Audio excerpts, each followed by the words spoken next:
How to fix Gmail verification code not received problem. So if you want to fix Gmail verification code not received problem, then what you need to do is first you just need to simply open up your settings, make sure that you have a stable internet connection. After that, scroll down, go with apps section. Under apps, you need to go with see all apps. Under see all apps, now you need to scroll down and then find the Gmail application. Once you find Gmail, now you need to tap and open up the Gmail. And here you need to go with storage and cache, go with clear cache. Once you've cleared your cache, now you need to go back and tap on permissions. Make sure that you've allowed all of the permissions.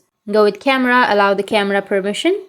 Go with microphone and go with music and audio, allow each and every permission. And once you've allowed all of your permissions, now you can go back and you can restart your Gmail application or just launch your Gmail application and your problem might be fixed. If that still doesn't fix your problem, then you need to open up your Play Store and go with search. Under search, you need to search for Gmail. And if you have any updates under your Gmail, then you just need to simply go and update your Gmail application.